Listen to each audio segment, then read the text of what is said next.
আসসালামু আলাইকুম সুপ্রিয় শিক্ষার্থীরা, কিছু কিছু বোর্ডে তারা পরীক্ষা স্থগিত করতে চাচ্ছে, অর্থাৎ বোর্ড কর্তৃপক্ষ তারা বলতেছে যে কিছু কিছু বোর্ডে তারা পরীক্ষা স্থগিত করবে। আসন্ন এইচএসসি ও সমমানের পরীক্ষার সময় বন্যা পরিস্থিতি বিবেচনায় রেখে এবং সিলেট অঞ্চল নিয়ে মন্ত্রণালয় যথাযথ প্রস্তুতি রেখেছে বলে জানিয়েছেন শিক্ষামন্ত্রী মহিবুল হাসান চৌধুরী।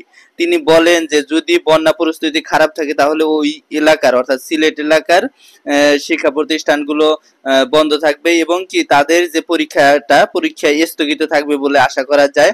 আর সভা শেষে সংবাদ সম্মেলনে মন্ত্রী আরো বলেন, আগামী 29 জুন থেকে 11 আগস্ট পর্যন্ত দেশের সকল কোচিং সেন্টার বন্ধ থাকবে।